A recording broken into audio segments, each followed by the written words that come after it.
마음이 달라지면 뭐가 달라진다고요? 언어가 달라진다 그랬잖아요. 그런데 언어를 바꾸면 마음도 달라지게 되겠다니까요. 안녕하세요. 다시로 국어 시작합니다. 지난 시간에 이어 이 소통에 대해서 한 자락 더 하고 넘어가도록 하겠습니다.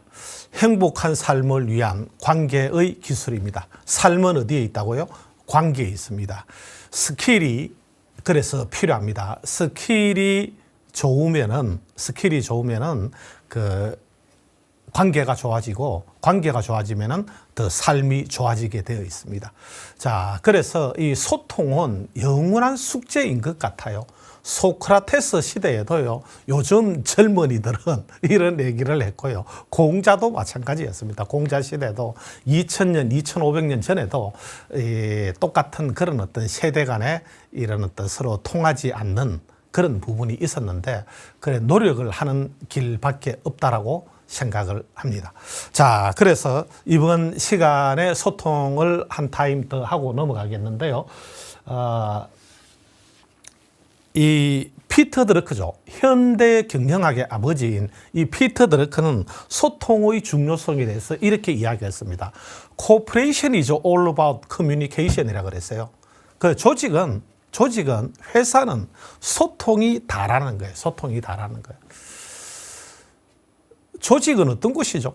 조직은 그 이익을 창출하는 곳이 그 이제 회사 같은 경우에는 이익을 창출을 하고요. 조직의 목적이 그런 것이죠. 이익 창출이 목적이고, 하여튼 조직마다 그 어떤 목적이 있거든요. 그 목적을 이루어야 되지 않겠습니까? 목적을 이루기 위해서는 그의 팀원들을 잘 규합시켜 가지고요, 그 목적을 이루도록 이끌어 가야 되는데, 그렇게 하기 위해서는 소통이 없이는 되어지지 않는다는 것이죠. 이 어떤 비전을 가지고 오는 사람은 리더가 가지고 오거든요. 그런데 비전의 성취는 리더가 하는 게 아니에요. 그의 팀이 한다니까요. 팀이. 그래서 그의 팀에게 비전을 설명을 하고, 또 그 팀이 비전을 이루도록 하기 위해서는 소통을 통하지 않고서는 방법이 없는 거예요.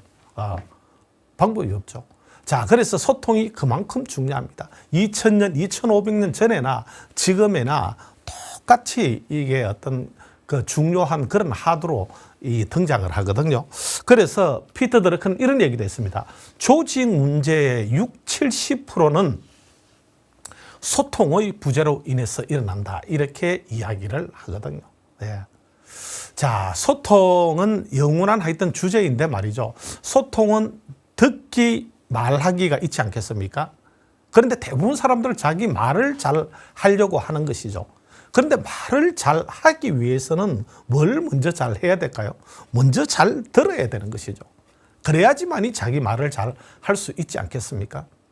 잘 이끌기 위해서는 잘 따라야 되는 것이죠.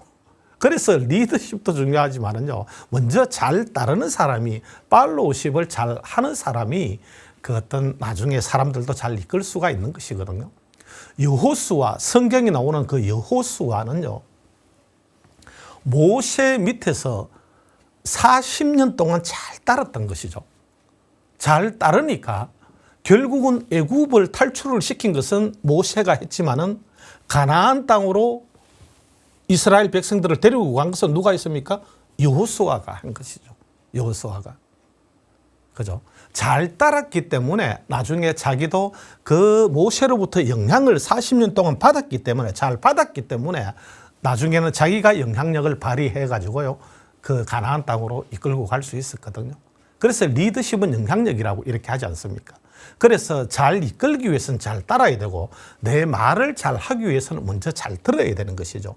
자, 그래서 잘 듣는 것에 대해서는 지난 시간에 우리가 공감적 경청, 맥락적 경청, 그죠? 리더의 경청은 말의 경청이어야 한다. 그 말의 경청을 이루기 위한 핵심되는 두 스킬, 패러프레이징과 미러링에 대해서 공부를 했는데, 이번에는 어떻게 하면 내 말을 좀 잘 할 수 있는지에 대해서 한번 살펴보도록 하겠습니다. 이 현대 경영학의 아버지인 이 피터 드러커도 이렇게 이야기를 했고요. 그리고 우리가 알고 있는 역사적인 이 리더들 말이죠. 칭기스칸이고 당태종이고 세종대왕이고 이런 사람들이 성군으로 남아있게 된 데는 한결같이 핵심되는 요소가 뭐냐면은 소통이라는 거예요. 소통. 칭기스칸이 뭐 학교 공부를 했겠습니까? 뭘 했겠습니까? 그런데 칭기스칸은 뭐라고 이야기를 합니까?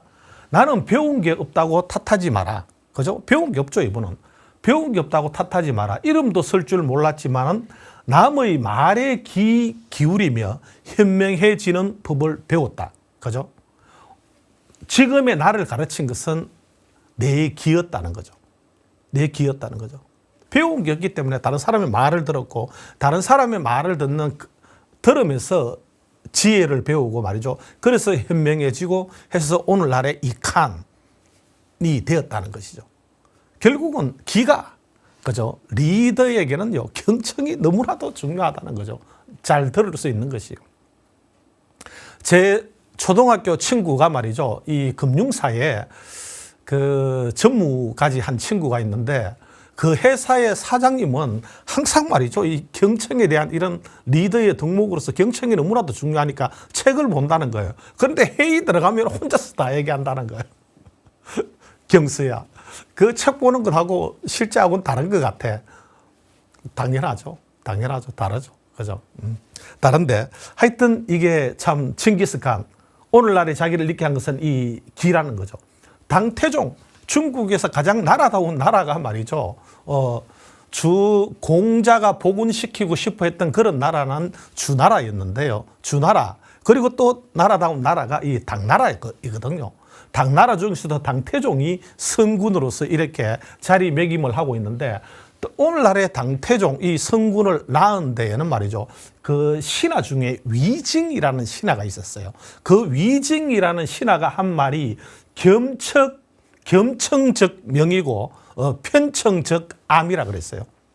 양쪽 귀로 들으면은 그 양쪽 의견을 다 들으면은 밝아지지만은 겸청을 하면은 밝아지지만은 편청 한쪽 귀로 들으면은 그 한쪽 의견만 들으면은 어두워진다는 거야. 암. 그 위징의 그 말을 받아서 실천을 했기 때문에 오늘날의 그 당태종이 있는 것이거든요. 그리고 우리나라 최고의 말이죠. 성군으로 우리가 봤던 이 세종대왕, 그 세종노이도 있지 않습니까? 이 세종대왕 뭐라고 이야기를 하느냐면요. 이분은 내가 인물을 잘 모르니 경들과 의논해서 벼슬을 주려고 한다. 그죠? 내가 잘 모르니 경들의 의견을 들어서 벼슬을 주려고 한다. 어떤 사람들은요, 이 정조와 세종대왕을 말이죠, 이 비교하기도 하는데, 저는 이게, 물론 다른 거죠. 다른데, 이 어떤 제가 세종학을 좀 공부를 한 적이 있는데 말이죠. 정조는 항상 대화법이래요. 그게 아니고, 이렇게 나갑니다. 그러면서 사람들을 설득을 하려고 한다니까요. 그런데 세종은 그렇지 않아요. 세종은 무슨 일이 있으면은요, 그래, 내가 잘 모르니 우리 회의하자. 회의하자는 거죠. 여러분들의 의견을 다 얘기를 해보라는 거죠. 듣겠다는 거죠. 너무나도 차이가 나죠. 스타일이. 차이가 납니다. 예. 자, 그래서 이렇게 리더들이 전부 다 듣는 것에, 그래, 소통의 중요성에 대해서 얘기를 하고 있거든요. 그런데 그 소통에 있어서 소통은 말만 중요한 것이 아니고요. 다른 비언어적인 요소도 상당히 중요합니다. 여러분, 그 이전에 이분들이 전부 다 덕심을 하지 않았겠습니까? 사람들의 마음을 다 얻은 것이죠. 그런데 그 마음을 뭘 가지고 얻었습니까? 그렇죠. 경청을 통해서 얻은 것이죠. 그래서 이청득심이라 그래요. 이는 뭐로서 이런 뜻이거든요. 그러니까 경청으로서 사람들의 마음을 다 얻은 것이죠. 그 리더에게는 너무나도 중요한 그런 자질 아니겠습니까? 이청득심이. 자, 그런데 이 잘 듣는 것이 이렇게 중요하고 한데 말이죠. 그런데 이 언어적인 요소 말고 비언어적인 요소의 중요성에 대해서 이 한 장의 사진만큼 더 와 닿는 게 없어요.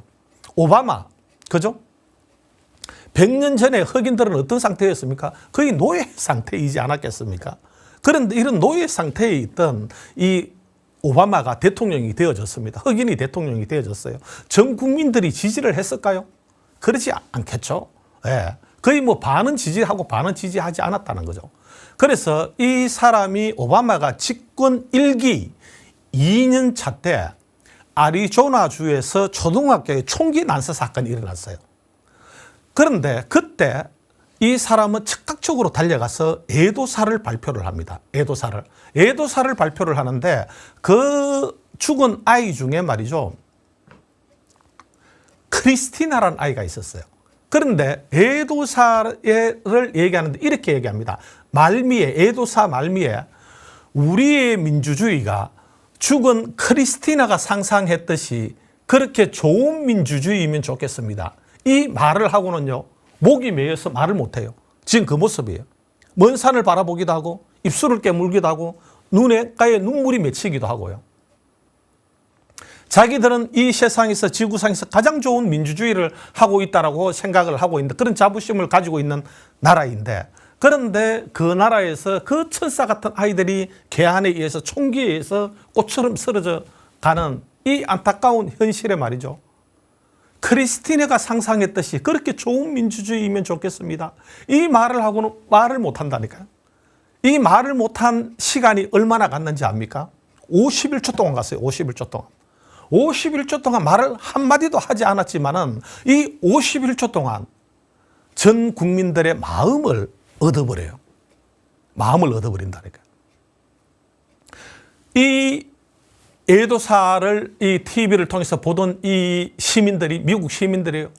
그 작은 것을 가지고 진짜 저 사람은 죽은 크리스티나의 아빠와 같은 그런 심정을 공감을 하고 있구나.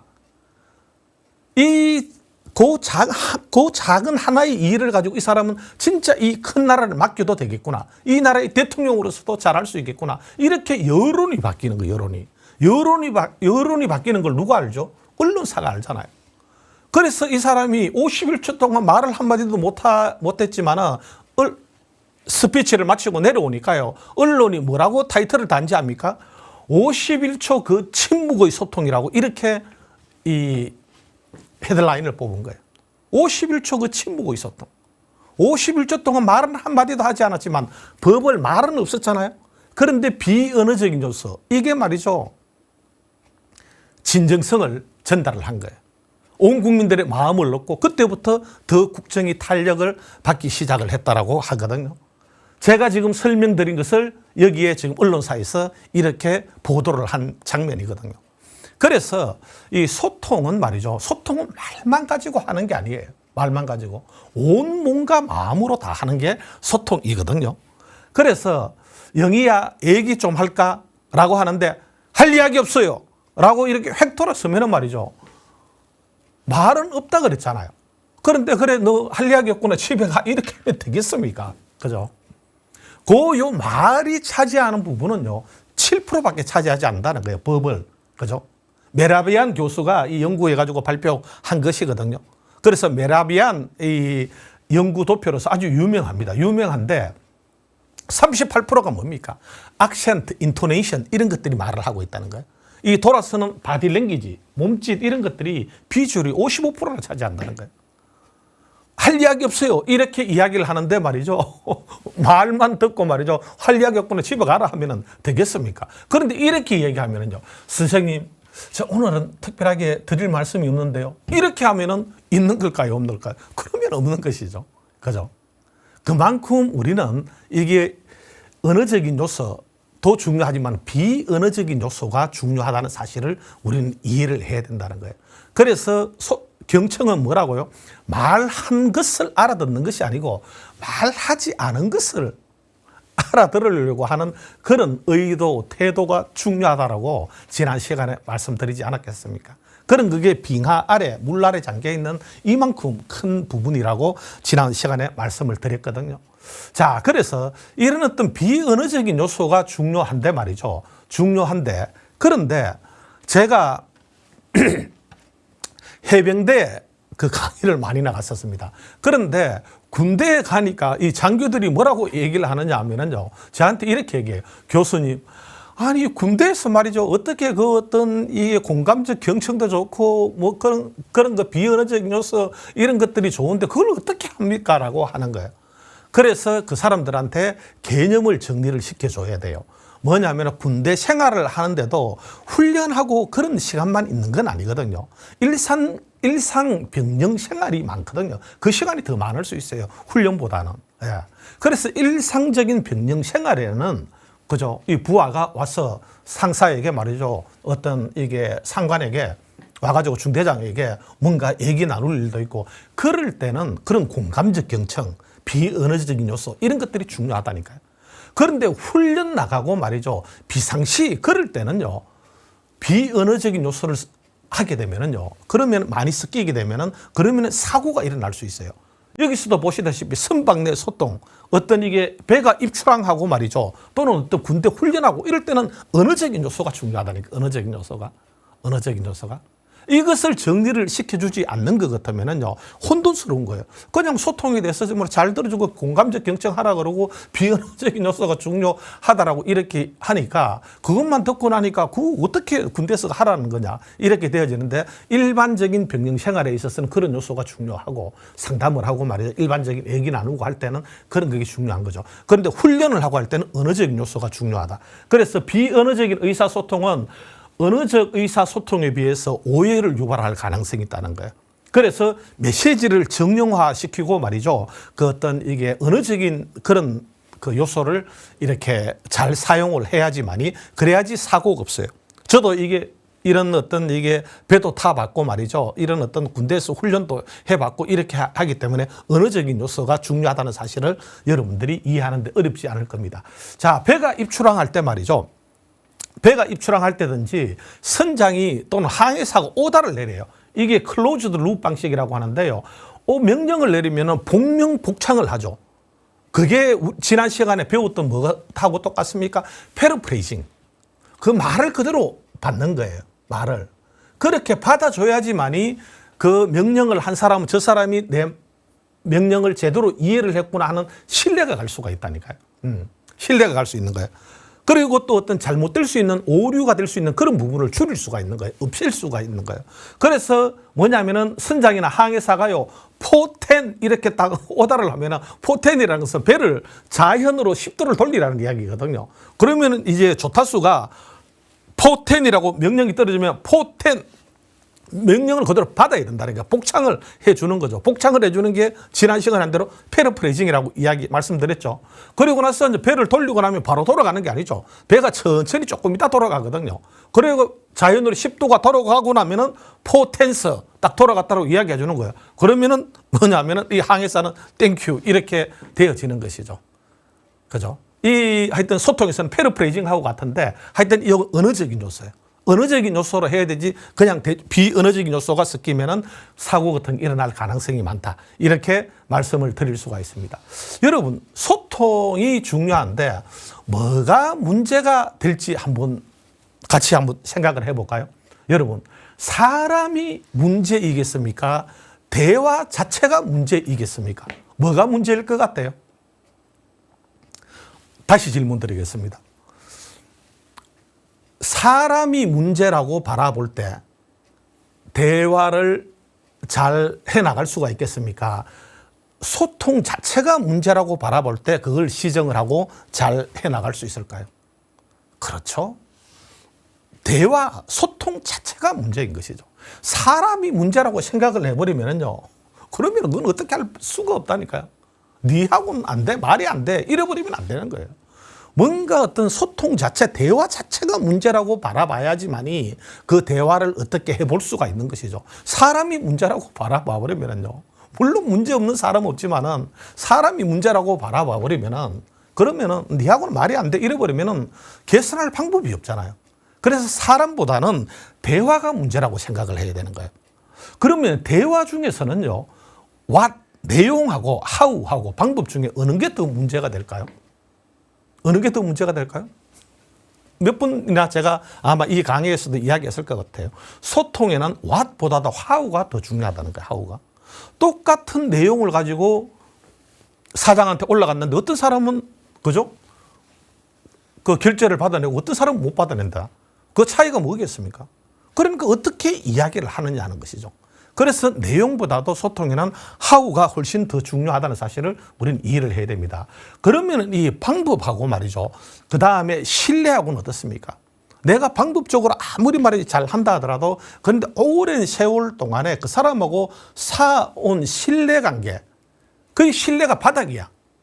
그러면 내가 아무리 말을 잘 한다 하더라도 소통이 잘 될까요? 되지 않을까요? 되지 않죠. 그래서 방법과 신뢰 중에는 신뢰가 더 문제라고 이렇게 볼 수 있습니다. 자, 그래서 평소에 신뢰 관계를 많이 쌓아놔야 되는 거예요. 쌓아놔야 됩니다. 자, 그러면은 방법 중에는 말이죠. 방법 중에는 말을 하는 데 있어서 여러분들도 많이 아실 수가 있는데요. U 메시지와 I 메시지라는 것이 있어요. 반드시 대화를 할 때는, 말을 할 때는 I 메시지로 해 주셔야 돼요. I 메시지로. U 메시지는 이런 거예요. 강대리, 이번에 프레젠테이션 하느라고 수고 많았어요. 그런데 내가 이번 프레젠테이션이 얼마나 중요하다라고 그렇게 강조를 했는데도 당신 내 말을 어떻게 듣는 거야? 어떻게 그렇게 할 수가 있어? 내가 보건대는 말이야. 이번 프레젠테이션은 완전히 실패라고 생각을 해. 그렇게 해가지고 다음에 또 그 손님들 오게 할 수가 있겠어? 어떻게 그렇게 할 수 있어? 다 강대리를 위해서 내 하는 말이니까 잘 새기들어. 이렇게 하는 것이 U 메시지예요. U 메시지. U 메시지는요. 아무리 너를 위해서 하는 이야기라고 그렇게 공치사를 한다 하더라도, 그렇게 말을 한다 하더라도요. 그거는 비난처럼 들려요. No. 비난 그 자체예요. 비난처럼 들리는 게 아니고 비난이에요. U 메시지로 하면 그게 비난이 된다니까요. U 메시지가 아니고 I 메시지로 해야지만이 여러분의 진정성이 전달됩니다. I 메시지는 이런 거예요. 강대리, 이번에 프레젠테이션 하느라고 수고 많았어. 애 많이 썼지. 내가 뒤에 앉아가지고 들었는데 혹시 내가 본 느낌을 좀 전달해도 될까? 전달해도 될까 하면 안 된다라고 하는 사람이 있겠습니까? 아, 예, 부장님 해주시죠라고 하겠죠. 이번에 준비하느라고 애를 많이 그쪽에 썼지. 만약에 내가 그 프레젠테이션을 했더라면 나는 도입부를 말이야. 도입부를 그냥 그렇게 평범하게 하기보다는 나는 스토리텔링으로 했을 것 같아. 어떤 이게 유사한 그런 어떤 케이스를 가지고 와서 스토리텔링을 하면 사람들이 집중을 할 수가 있거든. 그리고 논리 전개도 ABC로 하는 것보다는 CBA로 했으면 오히려 사람들한테 어떤 반응을 일으켰을까 하는 그런 느낌이 앉아서 들으니까 일어나더라고. 그리고 마지막도 그런 어떤 이게 그냥 이렇게 평범한 멘트보다는 좋은 그런 이미지를 가지고 하나를 탁 떼어주면은 사람들한테 좀 여운도 남기고 그렇게 하지 않았을까 하는 생각이 많이 들었어요. 들었는데 우리 강들이 이번에 하느라고 수고 많았는데 혹시 다음에라도 할 일이 있으면은 참고하면 좋겠어. 이게 I 메시지예요. 그 사람에 대한 해석, 판단, 충고 이런 게 아니고 오로지 나의 느낌과 생각만을 전달을 하는 거예요. 이거는 피드백이 편안한 사람은 아무도 없어요. 그런데 피드백은 받으면 다 불편하다니까요. 그런데 불편하더라도 I 메시지로 오는 그 피드백은요. 진정성이 느껴져요. 진정성이 느껴져서 더 신뢰가 올라갈 수가 있다니까요. 여러분. 제가 이 3년 전에 쓴 책이 자녀와 부모가 함께 읽는 청춘일기라는 이 책을 제가 썼거든요. 그런데 이 책은 제가 고등학교 때부터 일기를 썼는데 그 일기장을 가지고 제가 지금 현재 대화 형식으로 해가지고 이렇게 쓴 책이에요. 그런데 이 책을 쓰게 된 동기가 뭐냐 하면은 자기 개발의 효시서라고 볼 수 있는 것이 벤자민 프랭클린의 자서전이거든요. 벤자민 프랭클린은요. 이런 애칭이 따라다니는 사람입니다. 미국 건국의 아버지, 최초의 미국 시민, 미국의 정신, 이런 애칭이 따라다니는 사람이 벤자민 프랭클린이에요. 이 사람은 당신이 이 나라를, 대통령을 맡아가지고 이 나라를 이끌어 달라는 그런 요청도 여러 번 받았어요. 그런데 이 사람 다 거절을 한 사람이에요. 그 정도로 대단한 사람이 벤자민 프랭클린이거든요. 그런데 벤자민 프랭클린의 자서전이 자기 개발의 효시서인데 이 책을 쓰게 된 동기가 벤자민 프랭클린이 이 독립 전쟁을 할 때 말이죠. 영국으로부터 독립을 하기 위해서 독립 선언문을 발표를 하고 독립 전쟁을 치렀지 않겠습니까? 그런데 여기는 당연히 독립군의 대장이죠. 독립군의 어떤 이게 그 리더로서 이게 미국 독립을 위해서 그 싸웠는데 그런데 아들이 윌리엄 프랭클린이 있거든요. 그런데 윌리엄 프랭클린은 영국을 위해서 싸웠어요. 그러니까 부자지간에 서로 적이었다니까요. 그런데 전쟁이 끝나고 부자지간에 소통이 잘 되었을까요? 얼마나 힘들었겠습니까? 그래서 이 자서전은 그 윌리엄 프랭클린에게 자기 아들에게 말이죠. 편지 형식으로 쓴 게 이 자서전이라니까요. 그런데 이 자서전을 보면서 제가 이 영감이 떠올랐는 거예요. 그렇죠. 저도 뭐 자식하고 소통이 잘 이렇게 되지, 내가 하고 싶은 얘기도 다 이렇게 못하고 말이죠. 잘 되지 않는 부분이 많다라고 생각을 하는데 이 책을 보니까 그렇지. 내가 굳이 아들한테 말이죠. 이렇게 불러놓고 얘기를 하려고 하기보다는 내가 하고 싶은 얘기를 글로써 이렇게 적어 놓으면 좋겠다라고 해서 그래서 이 청춘일기를 쓰게 됐거든요. 쓰게 됐는데 그런데 이 자서전을 읽어보면은 자서전에 몇 페이지에 보면은요, 이 벤자민 프랭클린은 참고로 초등학교 2년 학력밖에 없어요. 2년 학력밖에 없는 사람이 죽을 때는 미국의 국장의 애우를 갖춰가지고 죽고 미국 건국의 아버지, 미국의 정신, 최초의 미국 시민이라는 이런 애칭이 붙는 그런 리스펙트를 받는 사람이거든요. 얼마나 대단합니까? 그런데 초등학교 2년밖에 없었는데 이 사람도 처음부터 모든 걸 잘했겠습니까? 그렇지 않았겠죠. 그래서 이 사람이 어느 날 깨달은 거예요. 자기가 자기의 말투를 고쳐야 되겠다고 해서 이 사람이 어느 날 깨달은 거예요. 그래서 그 책에 보는 것 같으면은요, 그 책의 몇 페이지에 보면은 이런 말이 나옵니다. 자기 말투를 바꿔야 되겠다는 거야. 그리하여 무엇이든 덮어놓고 반박하거나 반대하면 대드는 것을 피하고 소크라테스의 논법에 따라가지고 상대의 말에 겸손하게 질문을 하거나 의문을 표시하는 방법을 쓰기로 했다. 그러면서 어떤 이게 단정적인 이런 말을 하지 않기로 하고 제일 밑에 노란 글씨를 보면 그 대신 나는 이러이러하다고 생각한다. 글쎄 내게는 그렇게 생각된다. 그렇기 때문에 난 이렇게 생각을 한다. 나는 이렇게 되리라고 믿는데 만일 내게 잘못이 없다면 이러할 것이다. 하는 투의 말을 쓰게 되었다라고 말이죠.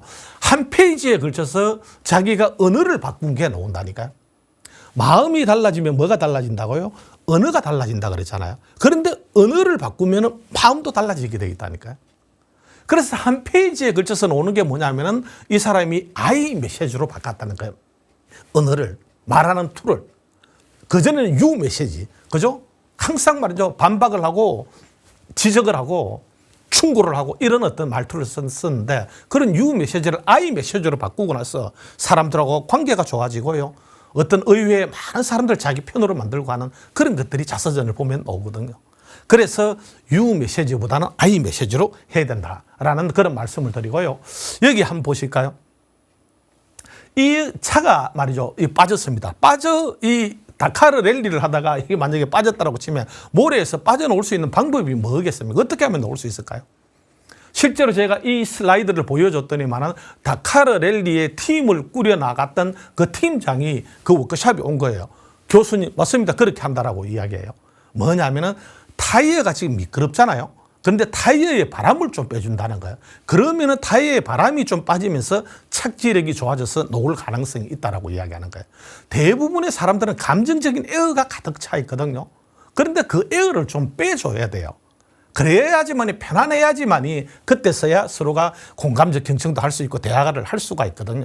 그런데 그 에어를 좀 빼주는 것이 감정적 에어를 좀 빼주는 것이 그게 뭐냐면 인정과 칭찬이에요. 인정과 칭찬의 차이는 뭐냐면은 칭찬은요 좀 외적인 거예요. 행위적인 것이에요. 우리 아들 100점 결과적인 것이라니까요. 성취 100점 그레이트 이게 칭찬이에요.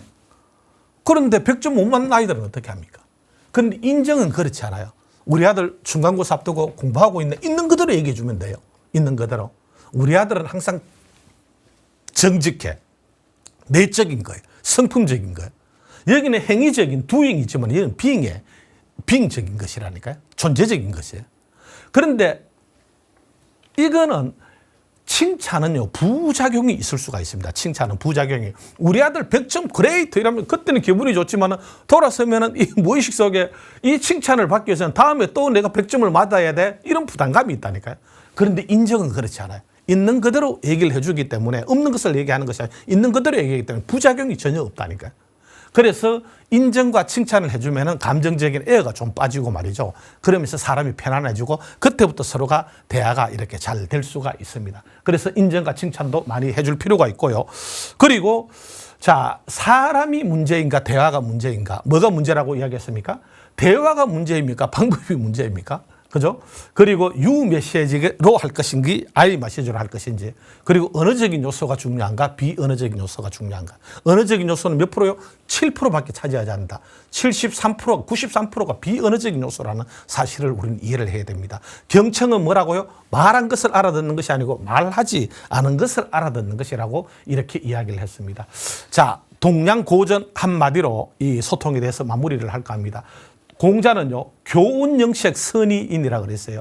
교언이라는 것은요, 아주 말을 잘하는 거예요. 교묘하다 할 때 교자거든요. 그러니까 말을 아주 잘하는 거예요. 잘하고, 영색이라는 것은 얼굴빛을 말이죠. 이렇게 꾸미는 거예요. 그런 것을 영색이라고 합니다. 그래서 교훈영색에는 말이죠, 선의인, 인이 좀 부족하다는 거예요. 드물선자예요, 드물선자.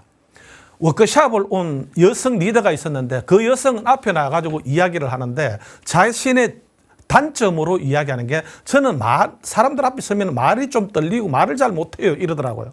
그런데 그런 스피치를 다 보고 제가 마지막에 돼가지고 어떤 이게 피드백을 주는데, 우리 리더님은 말을 잘 못하는 게 그게 장점이에요.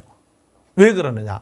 오히려 그 드듬드듬 하는 그런 그 말투 속에 진정성이 드러나고 사람들이 우리 리더님을 더 좋아할 수 있어요.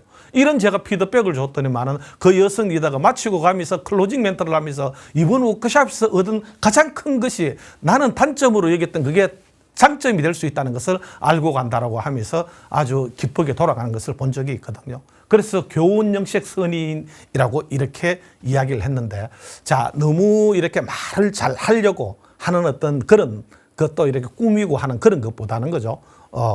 노자도 똑같은 말을 했습니다. 노자도 도덕경 그 81장인가 보면은 시는 불미하고 미은 불신하다 그랬어요. 시는 믿음직스러운 이 진실한 말은요, 아름답지가 않아요. 뭐 꾸미지가 않는 것이죠. 그런데 미은 꾸민 말에는, 아름다운 말에는 불신, 그죠? 신뢰, 진정성이 부족하다라고 이야기했다니까요. 공자고 노자고 다 비슷한 것이죠. 내가 말이 조금 부족하다고 해서 그 어떤 그렇게 거기에 대해서 그것보다는 여러분들의 마음, 진정성 이런 것들이 더 중요합니다. 그런 것들을 그죠? 아이 메시지로 이렇게 전달하려고 하고, 그렇게 하면 여러분의 잘 전달이 될 것입니다. 부족하지 않은 사람은 어디 있겠습니까? 노력하는 것이죠. 거꾸로 바라보면 새로운 길이 보입니다. 경청해 주셔서 감사드립니다. 마치겠습니다.